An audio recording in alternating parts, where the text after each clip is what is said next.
Perguntou como que as eleições norte-americanas podem afetar a economia aqui do Brasil. Uma pergunta muito interessante.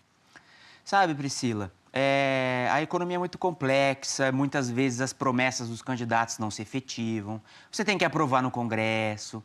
Então, a minha sugestão é que a gente acompanhe, independente de quem vencer, Trump ou Kamala Harris, você tem que ir acompanhando como é que vai acontecer isso, tá?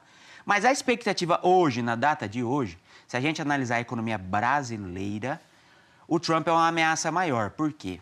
O Trump, ele tem uma política chamada MAGA, Make America Great Again, ou seja... O que significa na prática isso? Uma tradução simples é tornar a América grande novamente. Então, ele quer que as empresas dos Estados Unidos produzam nos Estados Unidos. Então, qual que é a política que tem... E tem tido bastante repercussão nos Estados Unidos, os americanos têm gostado até. Ele vai proteger a economia norte-americana, então se a gente vende um produto para lá, vai ter que pagar mais tarifas de importação, tá? Entendi. Para eles lá. Então, o nosso produto fica mais caro, o nosso produto ficando mais caro, a gente consegue vender menos para lá. Para os produtos que são produzidos lá nos Estados Unidos venderem mais. Ruim para o brasileiro. Isso, é o impacto na economia No cenário brasileira. Os dois têm um potencial muito grande de defender o próprio interesse deles. A gente devia até aprender um pouco com eles. Então, um lado ou outro sempre defende muito bem os interesses deles. A gente devia aprender com isso. Mas, então, essa é a questão principal. O Trump tende a ser mais protecionista, então ele está prometendo colocar mais tarifas. Então, dá um exemplo concreto. Vamos supor que a gente venda para lá aço, alguma coisa assim. Isso sendo protegido, impedido que a gente venda, a gente perde mercado. Nossas empresas perdem um pouco de mercado.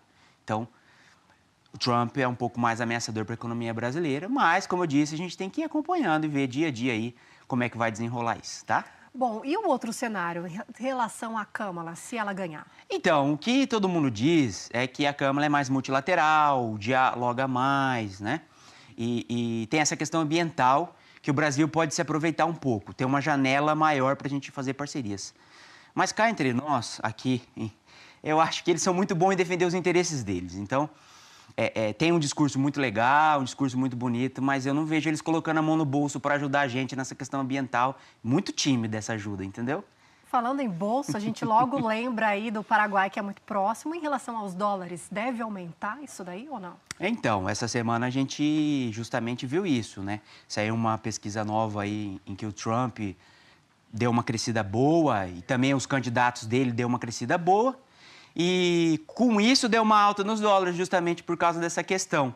Essa questão de que ele vai proteger mais a economia norte-americana. Então, todo mundo que exporta para lá, não é só o Brasil, a Europa estão com um sinal de alerta aí, porque ele quer defender a indústria norte-americana.